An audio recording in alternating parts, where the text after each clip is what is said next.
Hi everybody, this is Ravi Nallapreddy from Precision Academy. ఈరోజు ఒక గంభీరమైన విషయం గురించి నేను మీతో చర్చిస్తాను. మానవాళికి ఒక ప్రళయం రాబోతోంది క్లైమేట్ చేంజ్ రూపంలో. మొట్టమొదట మాల్దీవ్స్ లాంటి చిన్న చిన్న దీవులు మునిగిపోతాయి.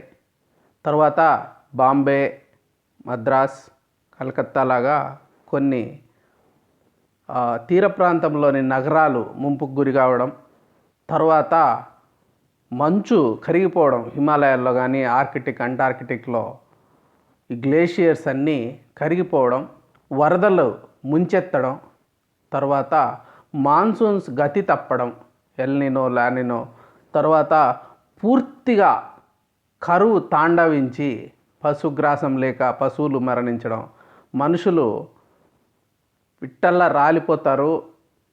ఎట్లా అంటే ఇప్పుడు కోవిడ్-19 చూసాం మనము, దానికంటే 100 రెట్లు ఎక్కువ మనుషులు చనిపోయే అవకాశము, తర్వాత మానవాళి మనుగడకే ముప్పు ఏర్పడే ప్రమాదం అనేది పొంచి ఉంది. దాని గురించి మనమంతా మర్చిపోయి ఏదో సంబరాలలో మునిగిపోతే మరి ఇంత పెద్ద ప్రమాదం మనకు ఎదురవుతూ ఉంది ఇప్పుడు. అయితే నేను ఈరోజు ప్రమాదం గురించి మాట్లాడడానికి రాలేదు, దాని పరిష్కారం మీతో చర్చించాలని వచ్చాను. దానికి ఒక రోడ్ మ్యాప్ పరిష్కారానికి, ఆ పరిష్కారం పేరే నెట్ జీరో. నెట్ జీరో అనేదే దానికి మైల్ స్టోన్స్, ఒక రూట్ మ్యాప్ నేను మీకు ఇవ్వడం జరుగుతుంది ఈరోజు. చాలా ఇంపార్టెంట్ విషయాలు ఇవి. మన జీవితంలోనే మనము చూడబోతున్న నెగిటివ్ మార్పులు, దాన్ని కౌంటర్ చేసే పాజిటివ్ సొల్యూషన్స్ నేను చెప్తాను. ఈరోజు సొల్యూషన్స్ చెప్తాను. ఆ సొల్యూషన్స్లో మీరు భాగస్వాములు కావాలి. అప్పుడే ఈ పరిష్కారం అనేది నిజంగా పాసిబుల్ అవుతుంది. అందుకోసం అని చెప్పి చివరిదాకా చూడండి. చాలా ఇంపార్టెంట్ విషయం ఇది. మన గురించి, మన భవిష్యత్తు తరాల గురించి మనం ఎన్నెన్నో ప్లాన్స్ వేస్తుంటాం, ఫైనాన్షియల్ ప్లాన్స్, ఎన్నెన్నో ప్లాన్స్, కానీ అవన్నీ ఒక పేక మేడల్లా కూలిపోతాయి ఈ ప్లాన్ కన్నా మీరు అర్థం చేసుకోలేకపోతే. కాబట్టి కంపల్సరీగా పూర్తిగా వినండి దీన్ని. అసలు ఇంతకు నెట్ జీరో అంటే ఏంటి? నెట్ జీరో అంటే simply put, net zero refers to the zero balance between the amount of green house gases produced, ఎంత ప్రొడ్యూస్ అవుతున్నాయి, and the amount removed from the atmosphere. ఈ రెండింటి మధ్యలో ప్రొడ్యూస్డ్ ఎక్కువ ఉంది, ఇప్పుడు రిమూవ్డ్ తక్కువ ఉంది, కాబట్టి చాలా ఎక్కువ ఉంది గ్రీన్ హౌస్ గ్యాసెస్. సో దీన్ని మనం జీరో చేయాలి. సో ప్రొడ్యూస్డ్ తగ్గించేసేయాలి, రిమూవ్డ్ పెంచేసేయాలి, అంతే. అది ఈక్వేషన్. కార్బన్ న్యూట్రాలిటీ అనేది కూడా రిలేటెడ్ కాన్సెప్టే, ఆల్మోస్ట్ సేమ్ కాన్సెప్ట్ అది.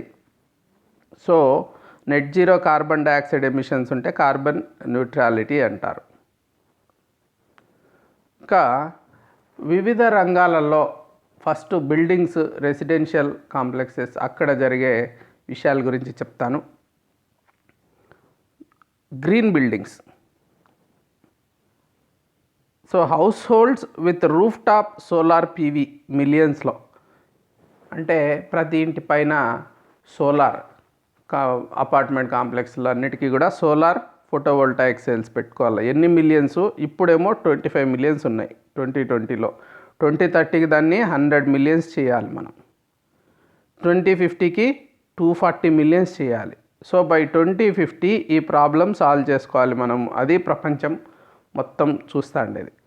ఇంకా సోలార్ థర్మల్, జియోథర్మల్ బిల్డింగ్స్లోని హీట్ రిక్వైర్మెంట్స్ ఇప్పుడు వచ్చి 2% కవర్ అయ్యింది. అది ఇంకా 2030కి 5%, 2050కి 12%. అది టార్గెట్. సో ఈ టార్గెట్స్ అర్థం చేసుకుంటే మనం కూడా ఈ మార్గంలో వెళ్ళాలి అనేది మనకు అర్థమవుతుంది. ఇంకా కూడా share of zero carbon ready buildings టోటల్లో ఎంత పర్సెంటేజ్ ఉన్నాయంటే ఇప్పుడు <1% ఉంది జీరో కార్బన్ రెడీ ఇప్పుడున్న బిల్డింగ్స్. అది 2030కి 25% చేయాలి. 2050కి మోర్ దాన్ 85% చేయాలి. ఇంతకు జీరో కార్బన్ రెడీ అంటే ఏంటి? So buildings can achieve zero carbon performance by eliminating fossil fuel use. Fossil ఫ్యూయల్ని ఒక హీటింగ్ కోసము, on site or off site renewable energy, using the renewable energy అది తీసేసి can achieve eliminating fossil fuels, eliminate చేసేయాలి. Renewable ఎనర్జీని వాడుకోవాలి. On site off site renewable energies అంటే అక్కడే తయారు చేసుకుంటే రెన్యూవబుల్ ఎనర్జీ కావచ్చు, బయట నుంచి ఎక్కడో తయారు చేసిన రెన్యూవబుల్ ఎనర్జీని వాడుకోవడం. Reducing the use of high global warming potential refrigerants. So ఈ గ్లోబల్ వార్మింగ్ రెఫ్రిజిరెంట్స్ వాడకుండా low carbon reused recycled materials, కన్స్ట్రక్షన్లో reused recycled low carbon material వాడడం, ఇవి చేయాలి. తర్వాత న్యూ బిల్డింగ్స్లో heating and cooling energy consumption. So ఇప్పుడు 100%, 100 ఉందనుకో, ఇప్పుడు పర్సెంట్ కాదు, ఇది ఒక ఇండెక్స్. ఇప్పుడు ఉండేది 100 అయితే 2030కి 50కి పడిపోవాలి heating and cooling energy consumption. ఈ కన్జంప్షన్ అనేది తగ్గిపోవాలి, హీటింగ్ అండ్ కూలింగ్. తర్వాత 2050కి 20కి వచ్చేసేయాలి. ఇప్పుడున్న దాంట్లో 20% ఉండాలి అంతే. సో ఇంకా యూనిట్ ఎనర్జీ అప్లియన్సెస్లో కన్జంప్షన్ ఇప్పుడు 100 అనుకుంటే ఇప్పుడు ఉండేది అప్లియన్సెస్కి తగ్గాలి. ఇంకా అప్లియన్సెస్ కోసం వాడే కరెంటు ఎనర్జీ 75కి వచ్చేయాలి 10 ఇయర్స్లో. 100 నుంచి 25% తగ్గాలి. మళ్ళీ 40% తగ్గి 2050కి ఇంకా తగ్గిపోవాలి అప్లియన్సెస్. సో మోర్ ఎఫిషియెంట్ చేయడం కావచ్చు, లెస్ యూసేజ్ కావచ్చు, ఇవన్నీ అవసరాన్ని తగ్గించడం. అంటే ఆ డిజైన్ చేయడంలోనే బిల్డింగ్ డిజైన్ అలా మార్పులు తీసుకురావడం. చల్లగా ఉండేటట్టు చేసామనుకో ఏసీ అవసరం తగ్గుతుంది కదా, అలాగా. సో నేను చిన్నప్పుడు చూస్తుంటాను, మా నాయన మిద్దె పైన సురికి అని ఏదో వేయించేసాడు. అప్పటి నుంచి ఎండలు బాగా తగ్గాయి అన్నమాట మాకు. సో అలాగా ఇప్పుడు ఇంకా ఎన్నెన్నో మార్గాలు వచ్చేసాయి. సో మనకి ఏసీ వేసేసుకోవడం సొల్యూషన్ కాదు, మనకి ఇల్లే బాగా ఎక్కువ వేడి లేకుండా ఎక్కువ చలి పెట్టుకుంటా తయారు చేసుకోవాలి. Heat pumps install. So heat pump అంటే it's an energy efficient alternative అన్నమాట ఇది to furnace and air conditions for all climates. So 2020లో 180 మిలియన్ యూనిట్స్ ఉంటే హీట్ పంప్స్, అది 2030కి 600 మిలియన్స్ చేయాలి, 2050కి 1800 మిలియన్స్ చేయాలి. సో ఈ హీటింగ్ కోసం ఎంత పర్సెంటేజ్ వాడుతున్నారంటే percentage of energy demanded for heating ఇప్పుడు హీట్ పంప్స్ 7% హ్యాండిల్ చేస్తాను. 2030కి 20% చేయాలి, 2050కి 25% చేయాలి. సో మనం ఏమేమి చేయాలి, పర్సెంటేజ్లు మీరు గుర్తుపెట్టుకోకపోయినా ఏ దిశలో వెళ్ళాలి అనేది మీకు అర్థమవుతా వస్తుంది. Access to electricity. Population without access to electricity 780 million people ఉన్నారు, 786 ఇప్పుడు. అది జీరోకి వెళ్ళిపోవాలి. సో ఎలక్ట్రిసిటీ ఎక్కువ వాడితే మరి ప్రాబ్లం అనుకుంటారేమో. ఎలక్ట్రిసిటీ వాడనప్పుడు మనము ఫాసిల్ ఫ్యూయల్స్ యూస్ చేస్తాం కదా, అది ఇంకా మోర్ రిస్కీ. డైరెక్ట్గా వుడ్ నరికేసి అడవులు నరికేసి ఆ చెట్లు ఎండబెట్టుకొని వాటిని మరి ఫాసిల్ ఫ్యూయల్ని కుకింగ్ కోసం అన్నిటి కోసం వాడుతూ ఉంటారు ఇప్పుడు ఎలక్ట్రిసిటీ లేనప్పుడు. కాబట్టి అది అవాయిడ్ చేయాలి, చాలా డేంజరస్. కాబట్టి జీరోకి తెచ్చేసేయాలి, కరెంటు లేని ఇండ్లన్నీ జీరోకి తెచ్చేసేయాలి. Access to clean cooking. అలాగే కుకింగ్ కూడా ఇప్పుడు 2340 మిలియన్ పీపుల్కి పాపులేషన్ వితౌట్ క్లీన్ కుకింగ్ ఉన్నారు, వాళ్ళని కూడా జీరోకి తెచ్చేసేయాలి. అంటే కరెంట్ అందరికీ వచ్చేసేయాలి. ఇంకా గ్యాస్ కనెక్షన్స్ ఏదో గోబర్ గ్యాస్, ఎల్పిజి, వాటెవర్. ఇప్పుడు ఎలక్ట్రిసిటీకి సంబంధించి ఏ మార్పులు రావాలి మనం చూస్తాం. ఈ దిశలో ప్రయత్నాలు జరుగుతున్నాయి. ప్రపంచంలోని దేశాధ్యక్షులు అందరూ కలిసి కాప్ మీటింగ్స్లో చర్చలు చేసుకుంటున్నారు. ఈ వైపు ప్రామిస్ చేస్తున్నారు, ప్రతిజ్ఞలు చేస్తున్నారు, ముందరికి వెళ్ళాలని ప్రయత్నం చేస్తున్నారు. సో ఈ డైరెక్షన్లో వెళ్తున్నాం, ఒకవైపు మంచి జరిగే అవకాశం కనిపిస్తుంది. సో ఎలక్ట్రిసిటీ విషయంలో ఏమి మంచి మార్పులు అంటే ఏంటి, వాటిని మనం అర్థం చేసుకుంటే మొదట వాటిని సపోర్ట్ చేస్తాం తర్వాత. ఇంకా రెన్యూవబుల్ షేర్ జనరేషన్లో ఇప్పుడు 29% ఉంది. ఇదంతా వరల్డ్ స్టాటిస్టిక్స్. 29% ఉంటే 2030కి 61% చేసేయాలి, 2050కి ఇంకా పెంచాలి, దాన్ని బాగా పెంచాలి. సో 88% చేసేసేయాలి, బాగా పెంచుకుంటూ పోవాలి దాన్ని. సో అది renewable energy share. Next annual capacity addition solar photovoltaics గిగావాట్స్లో ఎంత పెంచాలి? సో 2020కి 134 గిగావాట్స్ ఉంది ఇప్పుడు. సో ఇండియా చాలా ర్యాపిడ్ స్ట్రైడ్స్ చేస్తోంది సోలార్ ఎనర్జీ. ఐఎస్ఏ లీడర్ ఇప్పుడు ఇండియానే ఐఎస్ఏ స్టార్ట్ చేసింది. సో ఇండియా ఇప్పుడు అడిషన్స్ మొత్తం థర్మల్లో రావట్లేదు, హైడల్లో రావట్లేదు, మెయిన్గా సోలార్లోనే వస్తున్నాయి. సో యాన్యువల్ కెపాసిటీ అడిషన్స్ ఇండియాలో బాగా జరుగుతున్నాయి. ఇంకా 2030కి 630 గిగావాట్స్ యాడ్ చేయాలి పర్ ఇయర్ ఇది. తర్వాత 2050కి కూడా పర్ ఇయర్ 630 లెక్కన యాడ్ చేస్తూ పోవాలి గిగావాట్స్ కెపాసిటీ. ఇంకా విండ్ ఎనర్జీ విషయానికి వస్తే 2030లో గిగావాట్స్ యాన్యువల్ కెపాసిటీ ఓన్లీ 114 ఉంది. దాన్ని 2020లో 2030కి వచ్చేసరికి 390 capacity additions per year. Annual capacity additions 390 పెంచాలి, ఇక్కడ 350 పెంచాలి 2050కి వచ్చేసరికి. సో అంత గిగావాట్స్ పెంచుకుంటూ పోవాలి wind energy. So solar wind విపరీతంగా పెరగాలి. ఇంకా ఆఫ్ విచ్ ఈ విండ్ ఎనర్జీలో ఆఫ్ షోర్ ఈ మధ్య బాగా పొటెన్షియల్ ఇన్ని రోజులు దాన్ని ఫోకస్ చేయలేదు, జస్ట్ 5 గిగావాట్సే ఉంది ఆఫ్ షోర్ విండ్. దాన్ని 80కి తీసుకెళ్ళిపోవాలి 2030లో, మళ్ళీ 70 ఆఫ్ షోర్ విండ్ అంటే పర్ ఇయర్ ఇక్కడ 80 గిగావాట్స్ యాడ్ చేస్తూ రావాలి. సో దీంట్లో మనము 390 చెప్పాం కదా, దాంట్లో 80 ఆఫ్ షోర్ నుంచి రావాలన్నట్టు. ఇక్కడ 350లో 70 ఆఫ్ షోర్ నుంచి రావాలన్నట్టు. అంత పెంచాలి మనం ఆఫ్ షోర్లో. ఇంకా టోటల్ ఫైనల్ కన్జంప్షన్ అనే దాని గురించి చెప్తాను. Renewable energy share total final కన్జంప్షన్లో ఇప్పుడు 5% ఉంది. టోటల్ అంటే ఓన్లీ ఎలక్ట్రిసిటీ తీసుకోకూడదు, మనం అన్నీ తీసుకోవాలి consumption, energy consumption. So total final consumption refers to as gross final energy consumption is the aggregation of all the end use energy that is used for providing various energy services. ఇప్పుడు ట్రాన్స్పోర్టేషన్లో డైరెక్ట్గా మనము fossil fuel వాడుతాం, energy consume చేస్తున్నాం కదా. ఇంట్లో electricity రూపంలో చేస్తాం, ఏ రూపంలో చేసినా కానీ ఎనర్జీనే అది. సో దాంట్లో అన్నిట్లో కలిపి రెన్యూవబుల్ షేర్ 5 ఉంది, అది 12కి తీసుకొని రావాలి, దాన్ని 19కి తీసుకొని పోవాలి టోటల్. అంతే, మనం మరీ ఎక్కువ అడగట్లేదు ఇక్కడ.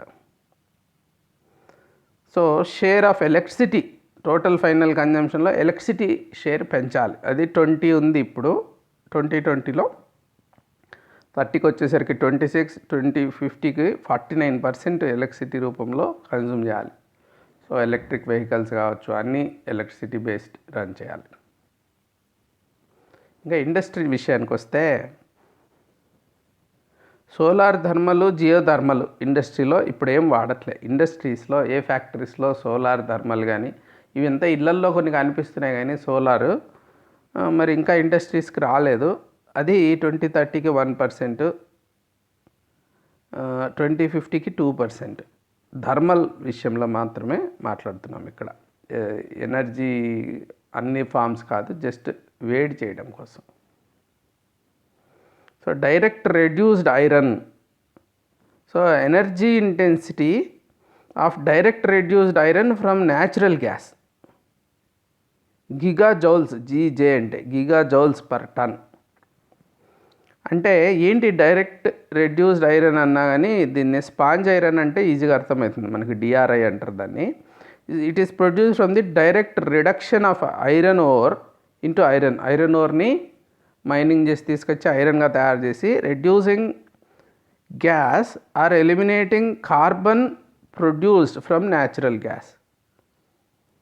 సో ఇట్లా చేయడం ద్వారా చేస్తారనమాట. ఎనర్జీ ఇంటెన్సిటీ దాంట్లో డైరెక్ట్ రెడ్యూస్డ్ ఐరన్లో ఎనర్జీ ఇంటెన్సిటీ ఇప్పుడు 12 GJ ఉంటే 2020లో అది 11కి మళ్ళీ 2050కి 10కి తీసుకురావాలి.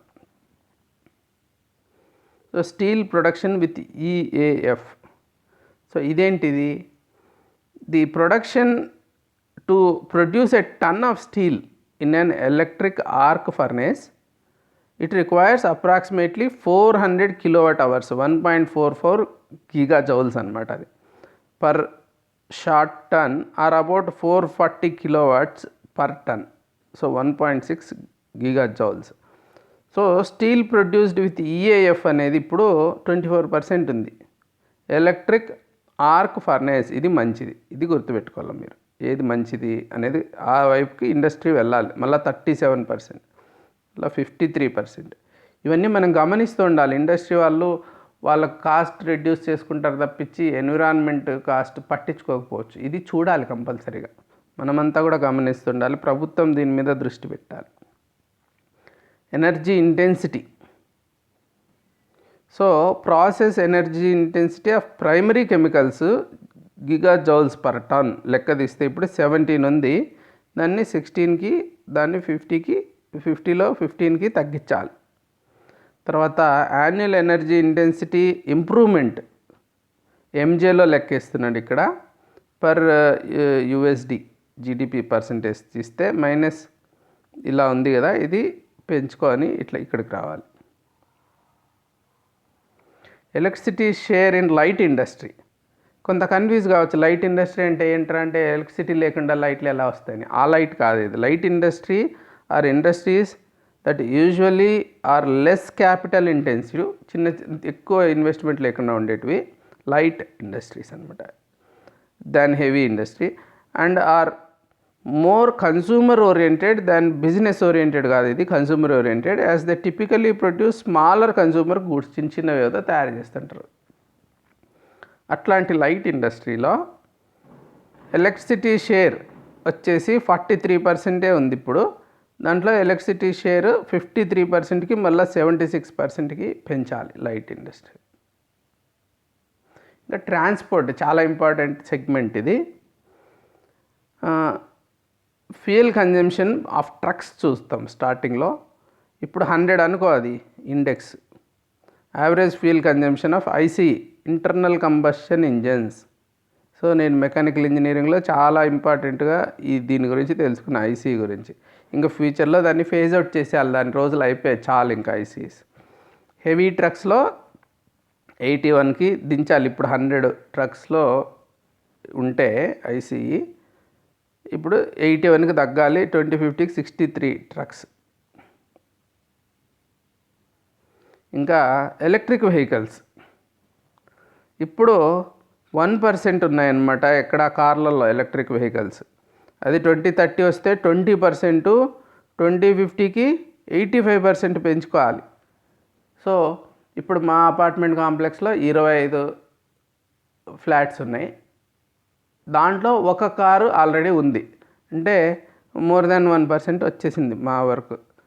ఇంకా నెక్స్ట్ 20%, అంటే కొన్ని రోజుల తర్వాత మీరు చాలా కార్లు కనిపిస్తారు కింద, ఒక ఛార్జర్ లాగా పార్కింగ్ లాట్లోనే అట్లే ఉంటుంది, అది పెట్టేస్తూ పోతారు. ఎక్కడ పడితే అక్కడ ఫ్యూయల్ అంటే మన పెట్రోల్ బంకులు కనిపించినట్టు చిన్న చిన్న డబ్బాల్లో రీఛార్జర్స్ కనిపిస్తాయి ఇంకా. సో కార్లకి 20 ఇంకా పెరిగిపోవాలన్నమాట, అలాగా పెంచుకుంటూ పోవాలి మనం. 86కి తీసుకురావాలి. Electric vehicle share in 2-wheeler and 3-wheeler. So 2-wheeler 3-wheelerలో ఆల్రెడీ పెనట్రేషన్ అయింది, అది 26%. ఇండియాలో ఇంకా అంత కాలేదు కానీ వేరే దేశాల్లో. సో ఇంకా 2030కి 54% ఎలక్ట్రిక్ వెహికల్సే 2 and 3-wheelersలో. తర్వాత 2050కి 100% అవే. సో ఇది చాలా ముఖ్యమైన మార్పు రాబోతుంది, మీరు గమనించుకోవాలి. ఇంకా పెట్రోల్ బండ్లు కొనుక్కోవడం వేస్ట్, ఇంకా ఫ్యూచర్ అంతా ఎలక్ట్రిక్. ఇంకా నిలిపేస్తారు కొన్ని ఏళ్ళకి పెట్రోల్ బండ్లు ప్రొడక్షనే నిలిపేస్తారు. ఎప్పుడంటే ఇక కరెంటు మనకి సఫిషియెంట్ ఉంది, పవర్ కట్స్ లేవు అనుకున్న రోజు మెల్లిమెల్లిగా వీటి మీద పుష్ వస్తుంది, వాటిని స్టాప్ చేయడం జరుగుతుంది. సో ఫ్యూచర్ వచ్చి ఎలక్ట్రిక్ వెహికల్సే, 2 వీలర్స్ 3 వీలర్స్లో. కార్లలో కూడా వస్తుంది, అంత ఫాస్ట్గా రాకపోయినా కార్లలో కూడా వస్తుంది. ఇంకా ప్రతి పార్కింగ్ లాట్లో కూడా ఛార్జింగ్ ఫెసిలిటీస్ మీరు చూడబోతున్నారు ప్రపంచంలో. మీరు కూడా వాడబోతున్నారు, మీరు కూడా వాడాలి, మొదలు పెట్టాలి. ఇంకా నెక్స్ట్ నేను కూడా డెసిషన్ తీసుకున్నాను, నెక్స్ట్ కార్ కొన్నప్పుడు ఎలక్ట్రిక్ కార్ కొంటే బెటర్ అని. సో ఇంకా ఎలక్ట్రిక్ వెహికల్స్ విషయానికి వస్తే బస్సుల్లో ఇప్పుడు 2% ఉన్నాయి ఎలక్ట్రిక్. తర్వాత 2030కి 23%, 2050కి 79%. అలాగా వ్యాన్స్లో ఇప్పుడు లేవు అసలు. ఇంకా 22% 10 ఇయర్స్లో ఎలక్ట్రిక్ వ్యాన్స్. తర్వాత 84% 2050కి. ఇంకా హెవీ ట్రక్స్ ఇప్పుడు జస్ట్ 0% ఏం లేవు. అది మెల్లిగా స్లోగా 8%కి, తర్వాత 59%కి అలాగా పెంచుతాం. సో ట్రక్స్కి కష్టం ఎలక్ట్రిక్ వెహికల్స్తో. 2 వీలర్స్ అంటే హ్యాపీగా వెళ్ళిపోతాయి. కార్లు అనేసరికి దానికి ఇంకా బ్యాటరీ కెపాసిటీలు అన్నీ మార్చుకోవాలి, దానికి ఆ స్పీడ్ రావాలి, అంత మూమెంటం రావాలి. కాబట్టి వెహికల్కి ట్రక్స్ అంటే ఇంకా కష్టం ఎలక్ట్రిక్. సో ఇంకా టెక్నాలజీ కావాల్సింది, దాంట్లో ఫీజిబిలిటీ వస్తాయి అవి కూడా. So battery demand for electric vehicles ఇప్పుడు యాన్యువల్ డిమాండ్ వచ్చేసి, so the combined new battery demand across all transport segments is expected to grow 15% annually. ఇది కూడా మీరు గుర్తుపెట్టుకోండి, బ్యాటరీ డిమాండ్ అనమాట. యావరేజ్ 2020 నుంచి 2050 దాకా 15% పెరుగుతుంది. అది ఆఖరికి ఎట్లా ఒక 24 తీసుకోండి దగ్గరలో. TWH అంటే టెరావాట్స్, 1 టెరావాట్కి వచ్చేస్తుంది. సో ఇప్పుడు 0.16 ఉంది 2020లో. ఇంకా 2030 వచ్చేసరికి 6.6 టెరావాట్స్ యాన్యువల్ బ్యాటరీ డిమాండ్. 2050 14 టెరావాట్స్. ఇది విపరీతమైన విప్లవం రాబోతుంది బ్యాటరీ ఇండస్ట్రీ అనేది మీరు దృష్టిలో పెట్టుకోండి. There is going to be a revolution in this. ఇంకా బయో ఎనర్జీ గురించి మాట్లాడుకున్నాము. So total energy supply, EJ అంటే ఎక్సా జౌల్స్ అంటారు. అంటే 1 ఈజే అంటే 10⁻18 joules. Advanced biomass feedstock గురించి తెలుసుకున్నాం ఇప్పుడు. టోటల్ ఎనర్జీ సప్లైలో 2020 63 ఈజే ఉంటే అది 72కి, తర్వాత 102కి పెరగాలి. So advanced biofuels must comply with sustainability criteria. దాటిల్నే అడ్వాన్స్డ్ బయోఫ్యూయల్స్ అంటారు. Related to feedstock used, so not competing directly or indirectly with the food or food crops. Food క్రాప్స్కి ఇబ్బంది లేకుండా అవి పెంచాలి మనం, అవి ఉండాలి, దాన్ని రీప్లేస్ చేసి చేయకూడదు. అలాగా ఉంటేనే sustainable. And to their green house gases emission reduce, అంటే ఇండైరెక్ట్లీ ఇదంతా క్రైటీరియా టు తగ్గించడం అనమాట గ్రీన్ హౌస్ గ్యాసెస్. తర్వాత share of advanced biomass feedback percentage ఇప్పుడు 27% ఉంది అడ్వాన్స్డ్ బయోమాస్ ఫీడ్ స్టాక్. అది 85కి 97కి పెంచాలి. Gases biomass bio energy. So modern gases bio energy ఈజేలలో తీసుకుంటే ఇప్పుడు 2.1% ఉండేది 5.4కి 13.7కి పెరగాలన్నమాట. So renewable natural gas biomethane గురించి మాట్లాడుతున్నా ఇప్పుడు ఈజేలలో. ఇప్పుడు 0.3 ఉండేది 2.3, 8.3కి వెళ్ళాలి. సో బయోమీథేన్ అంటే రెన్యూవబుల్ న్యాచురల్ గ్యాస్. అది is a near pure source of methane produced either by upgrading biogas, అంటే ఆ ప్రాసెస్ వచ్చేసి CO2ని రిమూవ్ చేసేస్తారు, దాంట్లో కంటామినెంట్స్ని తీసేస్తారు బయోగ్యాస్లో. So or through the gasification of solid biomass followed by methanation. So solid బయోగ్యాస్ని గ్యాసిఫై చేసి మిథనేట్ చేస్తారు. సో దాన్ని బయో మీథేన్ అంటారు. అది పెరగాలి. సో ఏది పెరగాలి, ఏది తగ్గాలి, అది మనం తెలుసుకుంటున్నాం. ఇంకా లిక్విడ్ బయో ఎనర్జీ విషయానికి వస్తే, modern liquid bio energy MBOE per d అన్నాడు. అంటే 1000 barrels of oil equivalent per day. దాన్ని అబ్రివేషన్ MBOE పర్ డి అంటే పర్ డే అని. సో అడ్వాన్స్డ్ బయోఫ్యూయల్ అంటే ఏంటంటే fuel derived from renewable biomass other than corn kernel starch, అది advanced biofuels. So modern liquid bio energy పెరగాలి, advanced biofuels పెంచుకోవాలి మనం. ఇంకా సాలిడ్ బయో ఎనర్జీ విషయానికి వస్తే అది ఈజెల్ రూపంలో, అది కూడా మోడర్న్ సాలిడ్ బయో ఎనర్జీ ఇలా పెంచుకుంటూ పోవాలి. Traditional use of solid biomass తగ్గించేసి జీరోకి తగ్గించేసేయాలి. ఏది తగ్గాలి, ఏది పెరగాలి. ఇంకా carbon capture, utilization and storage CCUS. కార్బన్ని క్యాప్చర్ చేయడము, దాన్ని యూటిలైజ్ చేయడం, దాన్ని స్టోర్ చేయడం ఎట్లా. సో CO2 క్యాప్చర్డ్ వచ్చేసి ఇప్పుడు 40 మిలియన్ టన్స్ ఉంటే దాన్ని 7600 పెంచాలి. చాలా స్టీప్ హైక్ చేయాలన్నమాట. సో టోటల్ కార్బన్ క్యాప్చర్, ఇది మనకు ఎయిమ్. మనం ఇప్పుడు CO2ని క్యాప్చర్ చేయాలి, ఇప్పుడు ఎమిట్ చేయడము తగ్గించాలి అనేది మాట్లాడుకున్నాము. అలాగే ఎమిట్ అయిన కార్బన్ డైఆక్సైడ్ని క్యాప్చర్ కూడా చేయాలి మనము, అది కూడా చాలా ఇంపార్టెంట్. అది చాలా మనం అసలు కన్జంప్షన్ తగ్గించాలి, ఒకవేళ ప్రొడక్షన్ తగ్గించాలి. ఈ కార్బన్ బేస్డ్ ఫ్యూయల్స్ నుంచి CO2 ఎమిషన్స్ ఒకవేళ ఎమిట్ అయిన తర్వాత దాన్ని, సో మల్టిపుల్ వేస్లో మనం మాట్లాడుకుంటున్నాం ఇప్పుడు ఈ ప్రాబ్లమ్ని హ్యాండిల్ చేయడం. CO2ని క్యాప్చర్ చేయాలి. తర్వాత డిఫరెంట్ సెక్టార్స్లో లెక్క తీసుకుంటే CO2 captured from fossil fuel and processes, తర్వాత from fossil fuel and process power ఇది. సో పవర్ సెక్టార్ మెయిన్గా లెక్క తీసుకుంటే అది 3 ఉంటే ఇప్పుడు 860కి పెంచాలి దాన్ని. Fossil fuels and process in industry కూడా చాలా ర్యాపిడ్గా మనము క్యాప్చర్ చేయడం మొదలు పెట్టాలన్నమాట. అక్కడ ఇండస్ట్రీలో పైన పొగ, మనకు ఇండస్ట్రీ అంటేనే పెద్ద పొగ్గొట్టం పైనకి వచ్చి గాల్లో కలుస్తూ ఉంటుంది ఒక బ్రౌన్గా, అక్కడ క్యాప్చర్ చేసేసి దాన్ని కన్వర్ట్ చేసుకోవాలన్నమాట. సో డిఫరెంట్ సెక్టార్స్లో ఇది మొదలు పెట్టాలి. ఇండస్ట్రీలో కూడా చేయాలి, పవర్ సెక్టార్లో చేయాలి. తర్వాత ఇంకా CO2 క్యాప్చర్ ఎట్లా చేయాలంటే merchant hydrogen production. So hydrogen production కమర్షియల్గా చేస్తే merchant hydrogen production. So hydrogen చాలా ఇంపార్టెంట్, నేషనల్ హైడ్రోజన్ మిషన్లో అని చెప్పా. కానీ దాని టైంలో కార్బన్ వచ్చినప్పుడు క్యాప్చర్ చేస్తే అప్పుడు బ్లూ హైడ్రోజన్ అంటారు, నేను చెప్పా ఆల్రెడీ దాన్ని. From fossil fuels and processes, non బయోఫ్యూయల్స్లో ప్రొడక్షన్కి సంబంధించి పెంచాలి క్యాప్చరింగ్. సో ఇంకా బయో ఎనర్జీకి సంబంధించి కూడా CO2 క్యాప్చరింగ్ పెంచాలి. ఇంకా డైరెక్ట్ ఎయిర్ క్యాప్చర్ కూడా ఉంది.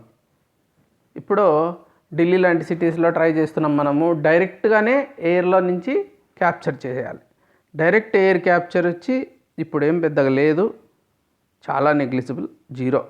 దాన్ని ఇంకా పెంచుకుంటూ పోవాలి. డైరెక్ట్గా ఎయిర్లో capture, direct air capture removal వచ్చి పెరగాలి. ఇంకా హైడ్రోజన్ బేస్డ్ ఫ్యూయల్స్ చాలా ఇంపార్టెంట్, రెవల్యూషన్ రాబోతుంది. హైడ్రోజన్ బేస్డ్ ఫ్యూయల్స్ వస్తున్నాయి ఇప్పుడు. కార్బన్ బేస్డ్ ఉండే కదా ఇన్ని రోజులు కార్బోహైడ్రేట్స్, ఇప్పుడు హైడ్రోజన్ బేస్డ్ అంటే కార్బన్ పక్కకు పోయింది. So production of hydrogen based fuels పెరగాలి. ప్రొడక్షన్, కన్జంప్షన్, సో ఇప్పుడు 87 నుంచి 528 మిలియన్ టన్స్. తర్వాత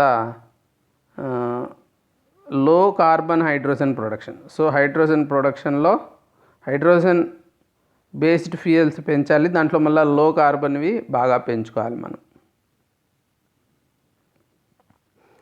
production of which fossil fuels with CCUS అంటే క్యాప్చర్ చేసి, ఇంతకుముందు చెప్పాను కదా, CCUS అంటే carbon capturing and utilization. So production of which fossil fuels with CCUS అది తగ్గాలి. Production of which electrolysis based అంటే వాటర్ ఇట్లా ఎలక్ట్రోలైట్స్ పెట్టేసి యానోడ్ క్యాథోడ్ పెట్టేసి, సో వాటర్ ఇక్కడ వేసేస్తే హైడ్రోజన్ ఆక్సిజన్ వచ్చేస్తుంది. That is called electrolysis. So ఆ రకంగా బాగా పెంచాలి. మనం ఇప్పుడు హైడ్రోజన్ ప్రొడక్షన్ అంతా ఎలక్ట్రాలసిస్ ద్వారా చేయాలి. తర్వాత మర్చెంట్ ప్రొడక్షన్ పెరగాలి, ఆన్సైట్ ప్రొడక్షన్ పెరగాలి. ఇంకా ఎలక్ట్రిసిటీ కన్జంప్షన్, హైడ్రోజన్ బేస్డ్ ఫ్యూయల్స్ను వాడిన ఎలక్ట్రిసిటీ కన్జంప్షన్, మనం వాడుతున్నది ఇప్పుడు కోల్ బేస్డ్ ఇట్లాంటివి ఉంటాయి, thermal, hydrogen based electricity consumption బాగా పెరగాలి మనకి. తర్వాత కన్జంప్షన్ ఎలక్ట్రిసిటీ దాంట్లో హైడ్రోజన్ ఉండాలన్నమాట, hydrogen based electricity. Consumption electricity of which ammonia, so హైడ్రోజనే కాదు అమ్మోనియా కూడా వాడతారు, అది కూడా మనం పెంచాలి. ఇంకా రిఫైనరీస్, ఈ రిఫైనరీస్లో కన్జంప్షన్ తగ్గాలి. ఇంకా కన్జంప్షన్ ఒక బిల్డింగ్స్ అండ్ అగ్రికల్చర్ తీసుకుంటే there also we need to increase అనమాట. ఇంకా ట్రాన్స్పోర్ట్లో కూడా హైడ్రోజన్ బేస్డ్ వెహికల్స్ వస్తున్నాయి, రావాలి హైడ్రోజన్ బేస్డ్. ఇంకా డిఫరెంట్ సెక్టార్స్ తీసుకుంటే ట్రాన్స్పోర్ట్లో హైడ్రోజన్ వచ్చేసి బాగా పెరగాలన్నమాట. ఇప్పుడు 0 ఉంటే మళ్ళీ 11, 106. తర్వాత ట్రాన్స్పోర్ట్ ఆఫ్ విచ్ అమ్మోనియా కూడా పెరగాలి. So ammonia, hydrogen. ఇంకా సింథటిక్ ఫ్యూయల్స్ అంటే 2-3 కలిపి చేస్తాము, అవి పెరగాలి. కన్జంప్షన్ ఆఫ్ ఇండస్ట్రీలో కూడా hydrogen consumption we have to increase. ఇంకా బిహేవియరల్ చేంజెస్, ఇది చాలా ఇంపార్టెంట్. ఎందుకంటే మనం ఏం చేయాలి అనేది కూడా ఇక్కడ మనకు తెలుస్తుంది. మనం అంటే మనము, మళ్ళీ ఇండస్ట్రియలిస్టులు, మరి రాజకీయ నాయకులు, దేశాన్ని పరిపాలించే వాళ్ళు, బ్యూరోక్రాట్స్ అందరూ ఆలోచించాలి దీన్ని. బై 2030 ఈకో డ్రైవింగ్ రావాలి. ఈకో డ్రైవింగ్ 2030 అంతా స్పీడ్ లిమిట్ కూడా 100 km/hకి మార్చాలి మనం. సో మంచి రోడ్స్, మంచి స్పీడ్స్, మంచి వెహికల్స్, మంచి కార్స్. తర్వాత ఐసీఈ కార్స్ ఫేజ్ అవుట్ చేసేయాలి లార్జ్ సిటీస్లో. ఇంకా సిటీస్లో ఇప్పుడు ఢిల్లీ, హైదరాబాద్, బెంగళూరు ఎక్కడ కూడా ఇంకా పెట్రోల్ కార్లు, డీజిల్ కార్లు ఉండకూడదు 2030కి. అంటే 10 ఏళ్లలో మొత్తం కార్లు తీసేసి ఎలక్ట్రిక్ కార్స్ మాత్రమే వాడాలి. అప్పుడు ఈ ఎయిర్ క్వాలిటీ ఇంప్రూవ్ అవుతుంది, ప్లస్ ఓవరాల్గా కూడా ఈ కార్బన్ ఎమిషన్స్ తగ్గుతాయి. తర్వాత business and long hall leisure travel ఈ 2019 లెవెల్స్ కంటే పెరగకూడదు. ఇది ప్రీ కరోనా లెవెల్స్, అంతకంటే మళ్ళీ పెంచకూడదు. మనము ఊరికే తిరిగి పెడుతున్నాము. అన్నీ లీజర్ ట్రావెల్ ఎక్కువైపోయింది, ఇప్పుడు క్రేజీగా తిరుగుతున్నారు మనుషులు. తగ్గించాలి, చాలా డేంజరస్ అనమాట ఏ ట్రావెల్, తగ్గించాలి ఎవరికి, ఎన్విరాన్మెంట్కి. So light weighting reduces the weight of an average passenger car 10%. ఇది కంపెనీస్ చూసుకోవాలి. మనం కూడా బాగా హెవీ కార్లు కొంటాం ఎందుకంటే సేఫ్ అనిపించి, కానీ లైట్ వెయిట్ కార్స్ ఉండాలన్నమాట. So reduce excessive hot water temperature. So మనం కొంతమంది చాలా వేడి నీళ్ళు తీసుకుంటూ ఉంటారు, అదంతా తగ్గించేసేయాలి. Regional flights are shifted to high speed rail. So trains speed పెంచేసి ఫ్లైట్స్కి అక్కడ పోయి గంట ముందు నిలబడుకొని అదంతా లేకుండా టోటల్గా ట్రైన్స్కి వాడేసుకోవాలి. ఇంకా మనం అదే టైంలో high speed trains, short distance, long distance ఇప్పుడు అమెరికా, యూకే పోవాలి తప్పదు. సో ఇక్కడి నుంచి మరి హైదరాబాద్ టు చెన్నై, హైదరాబాద్ టు బెంగళూరు ఇట్లా పోవాలన్నప్పుడు ట్రైన్సే ఫాస్ట్గా వెళ్ళిపోవాలి ఫ్లైట్స్ కంటే. అట్లాంటివి మనం 2050కి అచీవ్ చేసుకోవాలి. So efficiency of fertiliser use బాగా పెంచాలి. ఫెర్టిలైజర్స్ని 10% పెంచుకుంటే మంచిది. ఇంకా యావరేజ్ స్పేస్ హీటింగ్ టెంపరేచర్ వచ్చి, హీటింగ్ గురించి మాట్లాడుతున్నాం ఇక్కడ. సో ఇక్కడ ఒకటి గుర్తుపెట్టుకోండి, 22 ఐడియల్ అనుకుంటే 22 degrees మనిషి హ్యాపీగా ఫీల్ అవుతారు 22 degrees దగ్గర. కానీ మనం అంతంత హీట్ వాడుకోకుండా 19 to 20 degrees హీటింగ్ అంటే చలిగా ఉన్నప్పుడు, కాశ్మీర్, ఉత్తరాఖండ్ ఇట్లాంటి చోట, ఇది మెయిన్గా UK, USA లాంటి కంట్రీస్ కోసం. మరి 22 పెట్టామనుకో చాలా డిఫరెన్స్ వస్తుంది. జస్ట్ 3 degrees అనుకుంటాం కానీ చాలా డిఫరెన్స్. అట్లే కూలింగ్ అప్పుడు కూడా చాలామంది 19, 16 కూడా పెట్టేస్తారు కూలింగ్, ఏదో పెట్టి వదిలేస్తారు. అలా కాకుండా 24-25 degrees సెంటీగ్రేడ్ చాలు. ఆ మాత్రం వచ్చేసరికి మనం 35-40 సంథింగ్కి వెళ్ళిపోతాం కాబట్టి దాన్ని 24-25కి వస్తే చాలు, మనకు బేర్ చేయొచ్చు. కాబట్టి టెంపరేచర్ అట్లా సెట్ చేసుకోవాలి ఏసీలకి. ఇంకా reduction in use of energy intensive materials. Floor ఏరియాకి ఎనర్జీ ఇంటెన్సివ్ మెటీరియల్స్ 30% తగ్గించుకోవాలి మనము. అలాగే relative increase and the average building life time. So ఇప్పుడు ఒక 20 ఏళ్ళు లైఫ్ టైం ఉందనుకో, దాన్ని 20% పెంచాలంటే 20 + 4 24 years. సో మళ్ళీ కొట్టేసి మళ్ళీ కట్టాలంటే ఎంత ఎనర్జీ కన్జంప్షన్, కాబట్టి దాన్ని ఇంకా స్ట్రాంగ్గా కట్టుకోవాలి. ఇంకా గ్రీన్ బిల్డింగ్స్ విషయానికి వస్తే గ్లోబల్ యావరేజ్ ప్లాస్టిక్స్ కలెక్షన్స్ కూడా పెంచాలన్నమాట. మనము ఇళ్ళల్లో సపరేట్ చేసుకొని యావరేజ్గా ప్లాస్టిక్స్ సపరేట్ చేసి దాన్ని కలెక్ట్ చేసుకోవాలి. ఇంకా కొన్ని ఐడియాస్ నా పర్సనల్ లైఫ్లో కూడా నేను ట్రై చేస్తున్నవి, మీరు కూడా ఏమన్నా చేయొచ్చు అనుకుంటే, ఇప్పుడు రెసిడెన్షియల్గా ఇళ్ళకు సంబంధించి విషయానికి వస్తే, ఒక ఇల్లు కొనేటప్పుడు అక్కడ ఒక ఇంటికి మన ఫ్లాట్ కొనుక్కుంటున్నాం అనుకోండి, దానికి ఒక చెట్టు మనకు అక్కడ ఉండాలి. ఇప్పుడు ఒక 500 ఫ్లాట్స్ ఉన్న గేటెడ్ కమ్యూనిటీకి వెళ్ళావు, అక్కడ 500 చెట్లు ఉన్నాయా ఆ కమ్యూనిటీలో. ఇప్పుడు రీసెంట్గా నేను ఒకటి తీసుకున్నా. సో ఇది చూడండి ఆ ఫోటో. సెంటర్లో ఒక పార్క్ లాగా ఒక చెట్లు పెద్దవి, చిన్న ప్లాంట్స్ వేస్తే అపిరెన్స్ మాత్రమే, పెద్ద చెట్లు పెట్టారు. So it's amazing. అందుకని నాకు నచ్చి తీసుకున్నా. అలాగే చుట్టూ కూడా చెట్లు పెట్టారు. చెట్లు పెద్దవి. ముందు ప్రతి ఇంటికి ఒక వేప చెట్టు ఉండేది. ఇప్పుడు ఇళ్ళల్లో అపార్ట్మెంట్స్లో చెట్లు మనం చూడట్లే. కొంచెం ఏదో లాన్ వేయచ్చు, అంతేగాని చెట్లు పెట్టట్లే. కానీ ఇట్లా చెట్లు ఉన్న చోట తీసుకోవాలి. ప్రతి ఇంటికి ఒక చెట్టు వస్తుందా, మనము ఒక చెట్టు ఉండాలి మనకి, కనీసం ఒక మనిషికి. అలాగే సోలార్ ఎనర్జీ యూస్ చేస్తున్నారా ఆ బిల్డింగ్లో, లేకపోతే మీ అసోసియేషన్తో డిస్కస్ చేసుకొని సోలార్ ఎనర్జీలకి కన్వర్ట్ చేసుకోవాలి. అలాగా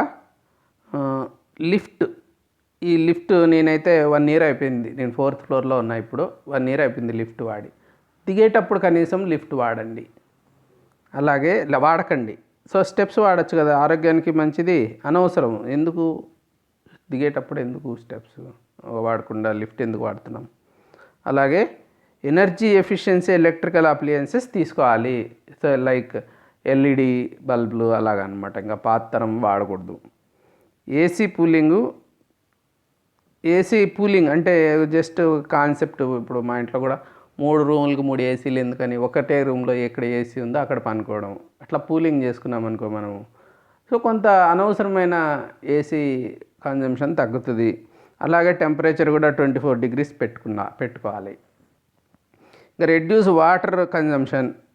సో నేనైతే 1/2 bucketతో స్నానం చేయడానికి కంప్లీట్ చేయడానికి ట్రై చేస్తాను.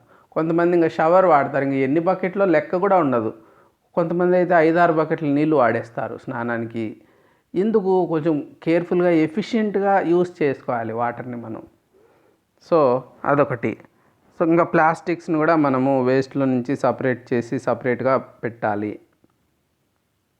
ఇంకా కూడా ఆ ట్రాన్స్పోర్టేషను, ఇంకా కొన్ని ఐడియాస్ ఏమున్నాయంటే, యూజ్ ఎలక్ట్రిక్ కార్స్. 2 wheelers అయితే కంపల్సరీగా 2 wheelers ఎలక్ట్రిక్ తీసుకోండి. కార్లు కూడా నెక్స్ట్ కార్ మీరు పర్చేజ్ చేసేది ఎలక్ట్రిక్ ఉండడానికి ట్రై చేయండి. కార్ పూలింగ్ చేయాలా, ఒక పెద్ద పెద్ద కార్లలో ఒకరే కూర్చొని వెళ్ళిపోవడం కాదు, అది గొప్ప అనుకుంటారేమో. అది రాక్షసులు చేసే పని అనమాట. ఇది పర్యావరణ రాక్షసులు అనమాట వీళ్ళు. సో విపరీతంగా ఎనర్జీ కన్జ్యూమ్ చేసేసి చాలా గ్రేట్ అనుకుంటారు. గ్రేట్ కాదు, అది చాలా వర్స్ట్ థింగ్. అది పర్యావరణాన్ని చాలా భయంకరంగా డ్యామేజ్ చేస్తూ ఇంకా హామ్ చేస్తున్నాం మనం అట్లా చేయడం ద్వారా. రెడ్యూస్ అన్నెసరీ ట్రావెల్, తగ్గించాలి అన్నెసరీ ట్రావెల్. అంటే ఓన్లీ వేరే ఊర్లకనే కాదు. సో మీరు ఏదన్నా దగ్గరలో పోవాలి, ఊరికే కారు తీసేది ఎందుకు, స్కూటర్ తీసేది ఎందుకు, నడుచుకుంటే వెళ్ళిపోండి. బైక్స్ వాడండి, అంటే 2 వీలర్ సైకిళ్ళు వాడచ్చు, లేకంటే నడచచ్చు. నాకైతే ఒక స్టూడెంట్ కూకట్పల్లి నుంచి హిమాయత్ నగర్కి వస్తూ పబ్లిక్ ట్రాన్స్పోర్ట్లో నాంపల్లి దాకా వచ్చి, నాంపల్లి నుంచి నడుచుకుంటా మా ఇంటికి వచ్చి స్టెప్స్ ఎక్కి పైకి వచ్చాడు. So it was amazing. అలా ఉండాలి మనమంతా కూడా, అప్పుడే ఆరోగ్యంగా కూడా ఉంటాము. సో అలాగే మనము ఈ అనవసరం ఇప్పుడు కారు వాడాల్సిన చోట 2 వీలర్ వాడండి, 2 వీలర్ వాడాల్సిన అవసరం ఉన్న చోట సైకిల్ వాడండి, సైకిల్ మీరు ఇప్పుడు వాడుతున్న చోట నడిచిపోవడానికి చూడండి. ఆ రకంగా తగ్గించుకుంటారు. నెంబర్ ఆఫ్ విజిట్స్ కూడా తగ్గించండి. ఫోన్లలో అయ్యేదానికి అనవసరంగా పర్సనల్గా పోవాల్సిన అవసరం కంపల్సరీ అయితేనే పర్సనల్గా వెళ్ళాలి ఎక్కడికైనా. సో పబ్లిక్ ట్రాన్స్పోర్ట్ వాడాలి, బైసైకిల్స్, వాకింగ్ చేయాలి. ఫైనల్గా ఒకటి చెప్తాను, ఒక సజెషన్. అదేమంటే ఎలక్షన్ మేనిఫెస్టోల్లో మనము ముఖ్యంగా వెల్ఫేర్ స్కీమ్స్, భిక్షం వేయడం అనేది ఎక్కువ చూస్తున్నాము. సో ఆ బంధు అని ఇదంతా రాబందులు చేసే ప్రోగ్రామ్ అనమాట. సో ఇవన్నీ కూడా కాదు, ముఖ్యంగా ఎన్విరాన్మెంట్కి ఏం చేస్తున్నాము అనేది ఎలక్షన్ మేనిఫెస్టోలో మనం చూడాలి. సో క్యాస్ట్, మనీ అంటే ఈ స్కీమ్స్ నాకేంటి ఇట్లా నీచంగా ఆలోచించకుండా అసలు ఎన్విరాన్మెంట్కి సంబంధించి మేనిఫెస్టోలో ఏం రాసినారు. సో నేను ఇప్పుడు ఇవన్నీ చెప్పాను కదా. సో ఈ డైరెక్షన్లో ట్రాన్స్పోర్ట్ సెక్టార్లో, హౌసింగ్ సెక్టార్లో, ఏ సెక్టార్లో అయినా ఏం ఇండస్ట్రీకి సంబంధించి ఏం చేస్తున్నారు, ఏంటి వాళ్ళ టార్గెట్స్, అది చూడాలి మనం. లేకపోతే ప్రళయం వచ్చేస్తుంది. ఇది మీరు నాయకులు ఎప్పుడైనా కానీ ఎప్పుడు మారుతారు, వాళ్ళకు కావాల్సింది ఓట్లు మనకు అందరము నేను ఇప్పుడు నా సెషన్ ఒక 100 మంది విన్నారనుకోండి. సో ఈ 100 మంది ఏం చేయాలి, ఒక్కొక్కరు 100 మందికి దీన్ని మళ్ళా పంపించాలి. షేర్ చేయండి, ఈ వీడియోని షేర్ చేయండి. సో అందరూ తెలుసుకోవాలి. ఇది అందరూ తెలుసుకొని మళ్ళీ వాళ్ళు ఇంకొక 100 మందికి పంపించాలి. ప్రతి ఒక్కరిలో ఇలాంటి మార్పు కానీ వచ్చిందంటే ఈ ప్రళయాన్ని మనం ఆపగలం. అందరం కలిసికట్టుగా ఆపాల్సిందే. ఎట్లాగైతే కరోనా ఒకరే మనం చేయలేము, అందరూ కేర్ఫుల్గా ఉండాలి, అందరూ మాస్కులు వాడుకోవాలి, సోషల్ డిస్టెన్స్ వాడాలి. అందరూ ఎవరికి కరోనా లేకుండా పోతే మనకు పోతుంది, సొసైటీలో ఉన్నంత వరకు మనకు ఉంటుంది. అలాగే ఇది కూడా ప్రళయం అనేది అందరం కలిసికట్టుగా చేయాల్సిన పరిష్కారము. ఈ ప్రళయాన్ని మనం తప్పించుకోవాలంటే ఇంకొక 100 మందికి మీరు ఎక్స్ప్లెయిన్ చేయండి. ఇదంతా రాసుకోండి, చూడండి, వినండి. ఏ డైరెక్షన్లో వెళ్తే ఈ ప్రళయాన్ని మనం అవాయిడ్ చేయగలం. సో నేను ఇంకా నెక్స్ట్ ఒక ప్లాన్లో ఉన్నాను. ఒక వెబ్సైట్లో ఒక portal. So all in one, అంటే training, consultation, all products, eco friendly products అన్నీ పెట్టి ఒక చోటకి తీసుకురావాలని ప్రయత్నం జరుగుతుంది. దాంట్లో నేను ఇనిషియేటివ్స్లో పాల్గొనాలనుకుంటున్నాను. దాని గురించి నెక్స్ట్ టైం ఒకసారి చెప్తాను. అయితే ఇప్పుడు మీకు అంతా క్లారిటీ వచ్చింది, ఏ డైరెక్షన్లో వెళ్తే దీన్ని మనము 2050కి కట్టడి చేయగలం అనేది. సో నెట్ జీరో గుర్తుపెట్టుకోండి, 2050 గుర్తుపెట్టుకోండి. ఇండియా 2070కి కమిట్ అయింది రీసెంట్గా, అది కూడా చాలా పాజిటివ్ మూవ్. సో ఏ వైపు వెళ్ళాలి, రాజకీయ నాయకుల్ని ఏ వైపుకి మనము డిమాండ్ చేయాలి, మనము మన బిహేవియర్స్లో ఎలాంటి మార్పులు తీసుకురావాలి, ఎలాంటి మార్పులు రాబోతున్నాయి, వస్తే మానవ జాతి సర్వైవ్ అవుతుంది. ఈ విషయాలన్నీ మనం ఈరోజు తెలుసుకున్నాము. Thank you for your time, thank you for joining, thank you for deciding to end this climate change, negative effects of climate change. And మీరేమైనా ఈ విషయంలో నాతో డిస్కస్ చేయాలనుకుంటే 8101010185 దీనికి వాట్సాప్ చేయాలి. ఫోన్ కాల్స్ అంటే నేను హ్యాండిల్ చేయలేకపోవచ్చు అందరివి. సో వాట్సాప్ చేసి నాతో డిస్కస్ చేయొచ్చు. So what we have to do, what we can do, అందరం కలిసికట్టుగా ఈ దారిలో వెళ్దాం. Thank you once again. Have a good day. Bye.